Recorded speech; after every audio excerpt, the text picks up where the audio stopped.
Good morning, welcome to the class.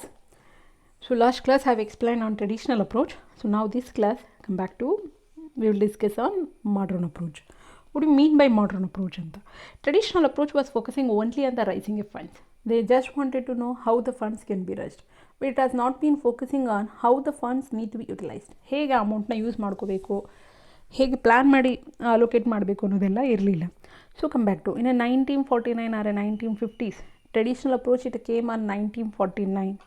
Okay, it has become outdated in the 1950. After that industrial revolutions ಎಲ್ಲ ಏನೇನೆಲ್ಲ ಆಯಿತು, technology upgradation ಆಯಿತು, business types ಎಲ್ಲ healthy competition started, market started expanding. So many changes has been happened. So in that time the new approach has been come in to apply to the financial management. It is not only concerned with the raising a fund, it also concerned with the wise application of funds. So it was not only just related to just getting a money and using. No, it's all about raising a money and all about the how wisely we are going to use this money. So modern approach is going to cover these aspects: how much fund is needed, and where these fund need to be invested, and how the fund need to be financed. ಎಷ್ಟು ದುಡ್ಡು ಬೇಕು, ದುಡ್ಡನ್ನ ನಾವು ಹೇಗೆ ಅಸೆಟ್ಸಲ್ಲಿ investment ಮಾಡಬೇಕು, ಮತ್ತು ಈ ದುಡ್ಡನ್ನ ನಾವು ಎಲ್ಲಿಂದ ತರಬೇಕು ಅನ್ನೋದನ್ನೆಲ್ಲ ಕೂಡ ಮಾಡರ್ನ್ ಅಪ್ರೋಚಲ್ಲಿ ಹೇಳ್ತಾ ಹೋಗ್ತಾರೆ. Okay, so because of this information whatever the changes has been happen, the modern approach has come up to. Okay, so now come back to, so in the modern approach we have the financial manager or a business has to make a 3 important decision, that is financing decision or financial decision, investment decision, then dividend decision. So these are the 3 important decisions they have to take care of that one. So come back to first one, what is financing? Financing andre nothing but ದುಡ್ಡು ಹೇಗೆ ತರ್ತೀರಾ. Financing means just provision of money. Business need money, they should get it money, but how we are going to get this money? So promoters, the sources of balance sheet ಅಲ್ಲಿ ನಮಗೆ liability set ಅಲ್ಲಿ ಏನಿದೆ, those are the sources of capital: equity share, preference share, creditors, debenture, loan, secured and unsecured loans ಎಲ್ಲ ಬರುತ್ತಲ್ಲ, ಅದೆಲ್ಲ ಕೂಡ that are the sources of finance for the business. So here when it comes to financing decision, the following problems has to be, financial manager has to resolve these problems. So what are the problem? Estimation of fund requirement. So how much money we need to, that they have to first and foremost they have to decide how much money we need. So ಈಗ for example ಹೇಳೋಣ, ಮೊದಲು ಒಂದು example ಕೊಡ್ತೇನೆ, ಆಮೇಲೆ I will explain. ಮನೆ ಕಟ್ಟೋದು ದುಡ್ಡು ಬೇಕು. ಎಷ್ಟು ದುಡ್ಡು ಬೇಕು? 10 ಲಕ್ಷನ, 20 ಲಕ್ಷನ, 50 ಲಕ್ಷನ? ಬಜೆಟ್ ಎಷ್ಟಿದೆ? ಯಾವ ಥರ ಮನೆ ಕಟ್ಟಲಿಕ್ಕೆ ಇಷ್ಟಪಡ್ತಿದ್ದೀರಾ? So that is estimation is very difficult. ಈಗೇನಾಗಿದೆ, ನಾವೊಂದು ಎಸ್ಟಿಮೇಟ್ ಮಾಡಿರ್ತೇವೆ, some time what will happen, ಈ ಮೆಟೀರಿಯಲ್ಸ್ ಚಾರ್ಜಸ್ ಎಲ್ಲ ಇನ್ಕ್ರೀಸ್ ಆಗ್ತಾ ಹೋಗುತ್ತೆ. ಈ ಪ್ಯಾಂಡಮಿಕ್ ಆದಮೇಲಿಂದ ಏನಾಗುತ್ತೆ ಅಂತಂದರೆ ಒಂದೊಂದು ರೇಟ್ ಕೂಡ ಜಾಸ್ತಿ ಆಗ್ತಾಯಿದೆ, ಟ್ಯಾಕ್ಸಸ್ ಕೂಡ ಜಾಸ್ತಿ ಆಗ್ತಿದೆ. Okay, it will take some time to come back to the routine functions. Okay, so how much fund is needed? ಈಗ ಒಂದು ಬಿಸ್ನೆಸ್ನ ಸ್ಟಾರ್ಟ್ ಮಾಡ್ತೇವೆ ಅಂತಂದರೆ ಫ್ಯಾಕ್ಟ್ರಿಗೆ ಎಷ್ಟು ಬೇಕು, ಮಿಷಿನ್ಸ್ಗೆ ಎಷ್ಟು ಬೇಕು, ಲ್ಯಾಂಡ್ ಆ್ಯಂಡ್ ಬಿಲ್ಡಿಂಗಿಗೆ ಎಷ್ಟು ಬೇಕು, ಲೇಬರ್ಸ್ ಎಷ್ಟು ಜನ ಬೇಕು, ಎಲ್ಲನೂ ಕೂಡ ಮ್ಯಾನೇಜ್ ಮಾಡಬೇಕಲ್ಲ. ಪರ್ಚೇಸ್ ಎಲ್ಲಿಂದ ಮಾಡ್ತಾರೆ, ಯಾವ್ಯಾವುದೆಲ್ಲ ಸೋರ್ಸಸ್ ಇದೆ, ಪ್ರಾಜೆಕ್ಟಿಗೆ ಎಲ್ಲಿ ಸ್ಟಾರ್ಟ್ ಮಾಡ್ತಾರೆ, ಮಾರ್ಕೆಟ್ ಯಾವುದು. ಸೊ ಹಿಯರ್ ಏನಂತಂದರೆ you need a money. Okay, but okay, your project is good, your business idea is good, you will get a money, example, but how much money is needed, that we need to find out. So how much exactly the fund it will be needed for start up the to what for finance. In the financing decision, first and foremost they have to find out how much money, capital money they need to be needed. Okay, next, procurement of fund. After that, this is the second most problem.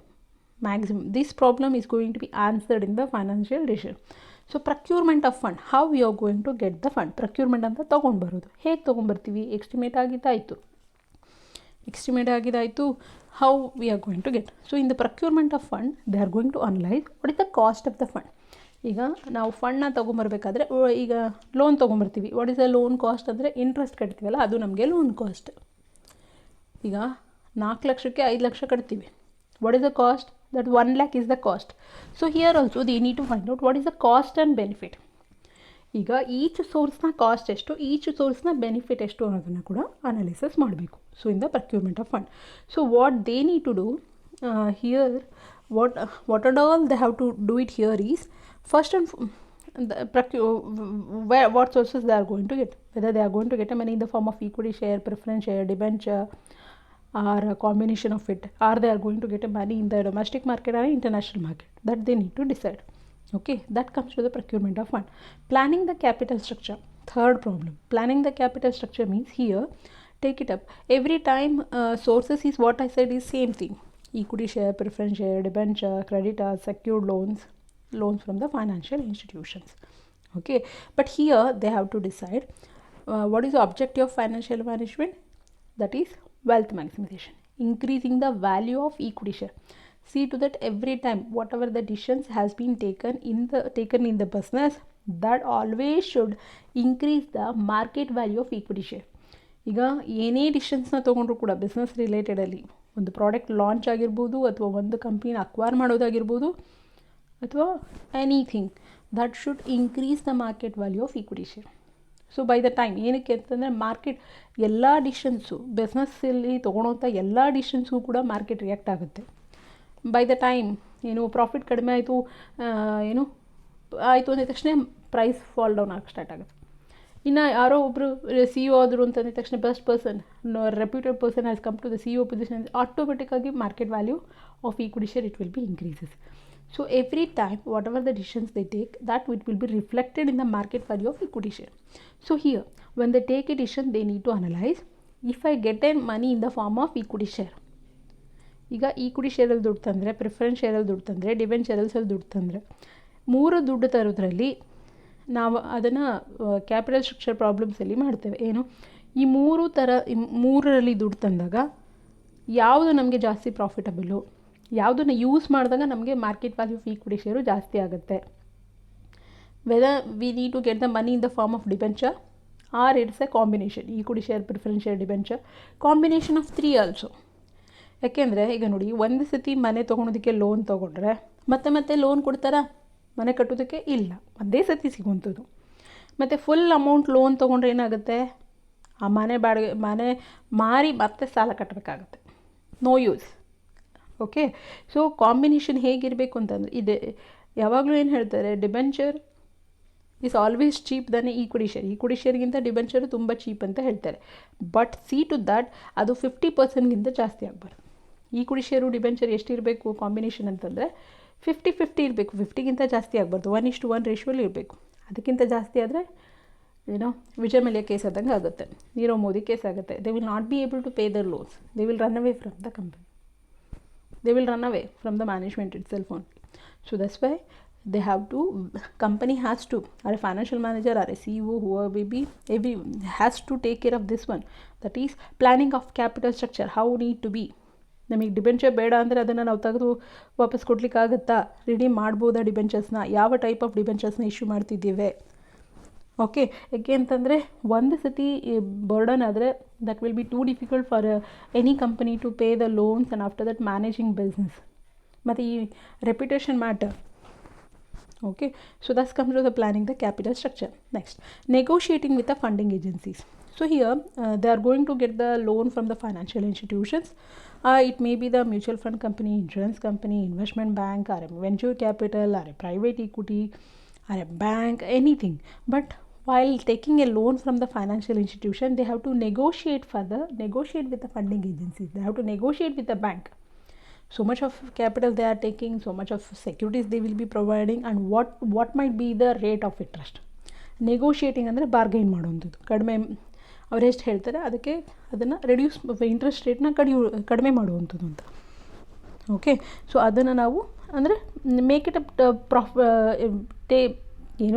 Profitable terms and ಕಂಡೀಷನ್ಸ್ನ ಮಾಡೋ ಹಾಗೆ, ಅಥವಾ ಕಂಪ್ನಿಗೆ benefit ಆಗೋ ಹಾಗೆ terms and ಕಂಡೀಷನ್ಸ್ನ negotiate ಮಾಡ್ತಾ ಹೋಗುವಂಥದ್ದು. Okay, so that comes to the financial decision, where we are going to get the money, how we are going to get the money, and what impact that money is, whatever the sources of capital we are bringing, how that is going to impact on the value of equity share. That everything need to be discussed, and that everything need to be analyzed.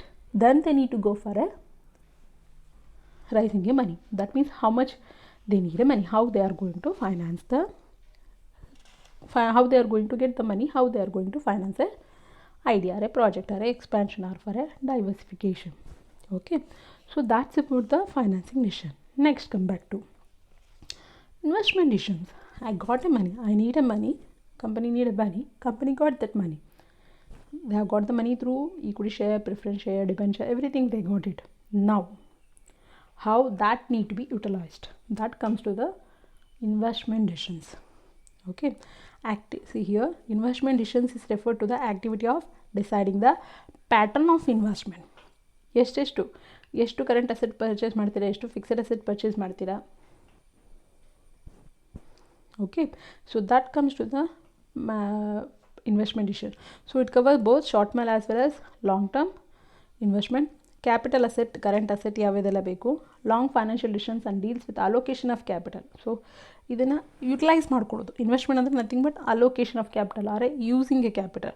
It has to show how the funds can be invested in asset which would yield maximum return to the business concern. ಹೇಗೆ investment ಮಾಡಬೇಕು ಅಂದರೆ ಬಿಸ್ನೆಸ್ಗೆ ಒಳ್ಳೆ return ಬರಬೇಕು, profit ಬರಬೇಕು. So this is a risky decision. Okay, even here also they have to investment decision pertain the following functional areas. So they have to concentrate on this one, cash management. See, we go to bank. Before explaining, I need a money, I will fill the form and I will ask them to, okay, I will write it in, or if we go to ATM also, we just put a card and after that we get our money. And if we want to go for a bank, we go and after that we'll write it and we'll get the money. When you demand your money, if it is not available, are you ready to keep the money in a bank? ದುಡ್ಡು ನೀವು ಕೇಳಿದಾಗ ಸಿಕ್ಕಲಿಲ್ಲ ಅಂತಂದರೆ ಬ್ಯಾಂಕಲ್ಲಿ ದುಡ್ಡು ಇಡ್ತೀರಾ? ಇಲ್ಲ. Okay, so that what it's called is a cash management. ಕ್ಯಾಶ್ನ ಜಾಸ್ತಿ ಮ್ಯಾನೇಜ್ ಮಾಡೋ ಹಾಗಿಲ್ಲ, ಕ್ಯಾಶ್ನ ಜಾಸ್ತಿ ಇಟ್ಕೊಳೋ ಹಾಗಿಲ್ಲ. ಇಟ್ಕೊಂಡ್ರೆ ಈಗ ನಮ್ಮ ಕೈಲಿರೋ ದುಡ್ಡೇನು, money will not earn money if you hold the money in a hand. ಕೈಲಿ ದುಡ್ಡು ಇಟ್ಕೊಂಡ್ರೆ ಮನಿ ಅರ್ನ್ ಮಾಡೋದಿಲ್ಲ. ಬಟ್ ಆದರೆ ಇನ್ವೆಸ್ಟ್ಮೆಂಟ್ ಮಾಡಬೇಕು. ಇನ್ವೆಸ್ಟ್ಮೆಂಟ್ ಮಾಡಬೇಕಂತ ಪ್ಲ್ಯಾನ್ ಮಾಡಬೇಕು. ಏನು, you have to, the business has to manage the cash very well.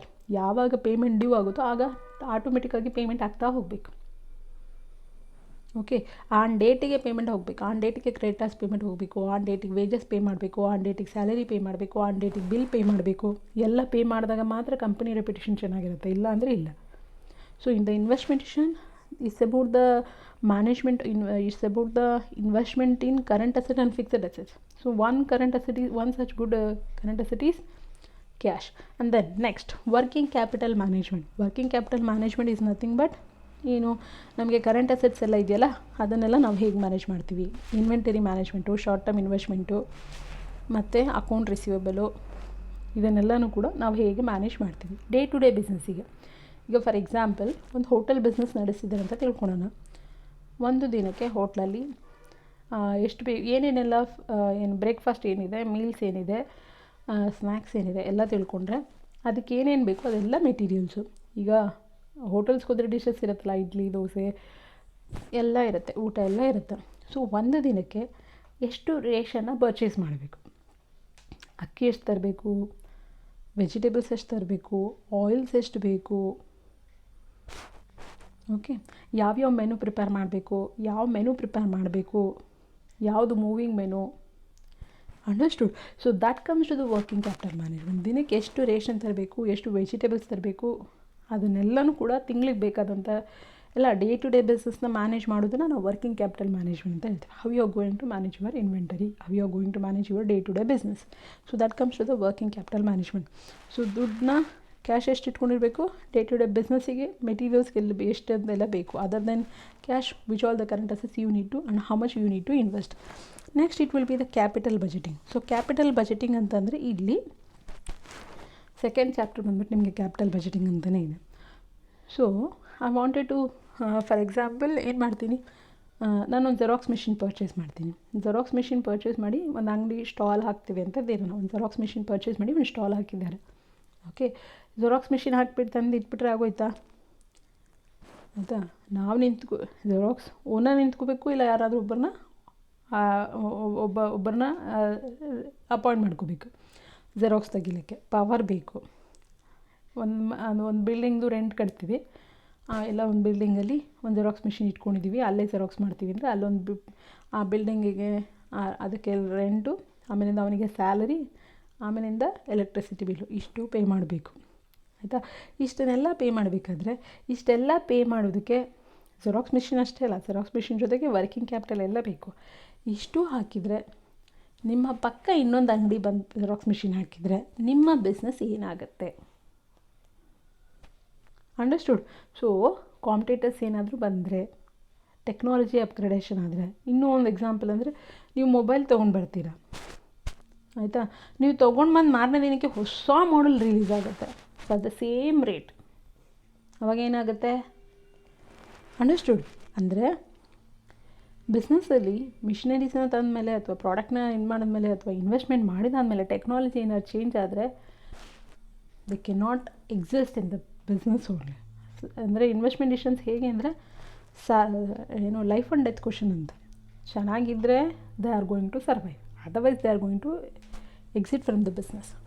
Okay, so in the capital budgeting decisions they are going to find out investment ಮಾಡಬೇಕಾದ್ರೆ ನಾವಿಲ್ಲಿ investment ಮಾಡಿದ್ರೆ, ನಾನು ಈ ಜೆರಾಕ್ಸ್ ಮಿಷಿನ್ನ ಪರ್ಚೇಸ್ ಮಾಡಿದ್ರೆ ನನಗೆ ಯಾರಾದರೂ ಕಾಂಪಿಟೇಟರ್ಸ್ ಬಂದರು ಅಂತಲೂ ತಿಳ್ಕೊಳೋಣ, ರಿಸ್ಕ್ ಇದೆ, ಬರಲ್ಲ ಅಂತ ನಾವು ಹೇಳಲಿಕ್ಕಾಗಲ್ಲ.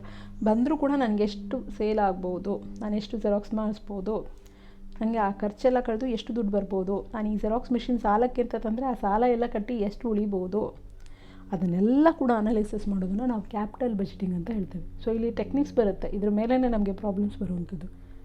ಓಕೆ, ಸೊ ನಾವು ಅದನ್ನು ಏನು ಈ ಇನ್ವೆಸ್ಟ್ಮೆಂಟ್ ಮಾಡಿದ್ರಿಂದ ನಮ್ಗೆ ಏನೇನೆಲ್ಲ ಎಷ್ಟು ಇನ್ಕಮ್ ಬರುತ್ತೆ, ಎಷ್ಟು ಫಸ್ಟ್ ಇಯರ್ ಎಷ್ಟು ಬರುತ್ತೆ, ಸೆಕೆಂಡ್ ಇಯರ್ ಎಷ್ಟು ಬರುತ್ತೆ, ಥರ್ಡ್ ಇಯರ್ ಎಷ್ಟು ಬರುತ್ತೆ, ಆಯಿತಾ? ಅದನ್ನು ಡಿಫ್ರೆಂಟ್ ಟೆಕ್ನಿಕ್ಸನ್ನ ಯೂಸ್ ಮಾಡಿ ನಮಗೆ ಇದು ಪ್ರಾಫಿಟಬಲ್ಲ ಅಲ್ವಾ, ಇಲ್ಲಿ ಇನ್ವೆಸ್ಟ್ಮೆಂಟ್ ಮಾಡಿದ್ರೆ ನಮಗೆ ಬೆಟರಾ ನಾಟ್ ಬೆಟರಾ, ಗುಡ್ ಆ ಬ್ಯಾಡ್ ಅನ್ನೋದನ್ನು ಅನಾಲಿಸಿಸ್ ಮಾಡ್ತಾ ಹೋಗ್ತೇವೆ.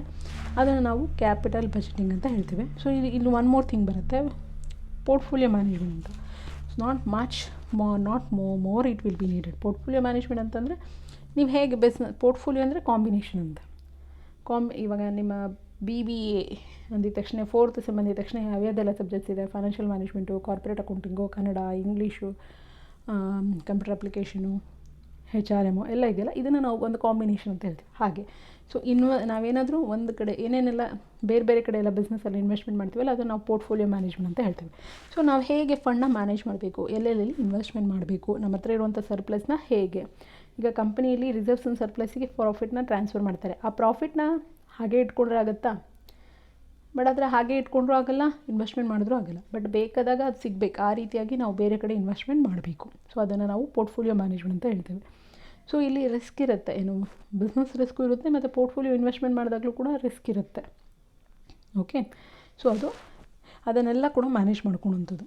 ಅದಾದಮೇಲೆ evaluation of performance through bench marking ಅಂತ. ಅಂದರೆ ಇದು ಹೇಳಿದ್ನಲ್ಲ, ಕ್ಯಾಪಿಟಲ್ ಬಜೆಟಿಂಗಲ್ಲಿ ಏನೇನೆಲ್ಲ ಟೆಕ್ನಿಕ್ಸ್ ಎಲ್ಲ ಇದೆ, ಅಲ್ಲಿ accounting rate of return, net present value, internal rate of return, pay back period, ಎಲ್ಲ ಟೆಕ್ನಿಕ್ಸ್ ಇದೆ. ಈ ಎಲ್ಲ ಟೆಕ್ನಿಕ್ಸ್ನ ಯೂಸ್ ಮಾಡಿ we are going to evaluate whether can we invest or not to invest ಅಂತ. ಈ ಬಿಸ್ನೆಸ್ಸಲ್ಲಿ ಅಥವಾ ಎಕ್ಸ್ಪಾನ್ಷನಲ್ಲಿ ನಾವು ಇನ್ವೆಸ್ಟ್ಮೆಂಟ್ ಮಾಡಬೇಕಾ ಬೇಡವಾ? ಈಗ Tata nano car they have been invested, Tata nano car they have introduced, because of that 20% profit has been increased, Maruti profit has been decreased. Okay, so ಇದನ್ನು evaluation performance ಅಂತ ಹೇಳ್ತೀವಿ. ಸೊ ಹೇಗೆ ಅಂದರೆ ನಾವು ಇನ್ವೆಸ್ಟ್ಮೆಂಟ್ ಮಾಡಿದ್ರೆ ನಮಗೆ ಎಷ್ಟು ಪ್ರಾಫಿಟ್ ಬರುತ್ತೆ ಅನ್ನೋದನ್ನೆಲ್ಲ ಕೂಡ ಕೂತ್ಕೊಂಡು ಅನಲೈಸಸ್ ಮಾಡುವಂಥದ್ದನ್ನು ನಾವೇನಂತ ಹೇಳ್ತೇವೆ, ಇನ್ವೆಸ್ಟ್ಮೆಂಟ್ ಡಿಸಿಷನ್ಸ್ ಅಂತ ಹೇಳ್ತೇವೆ.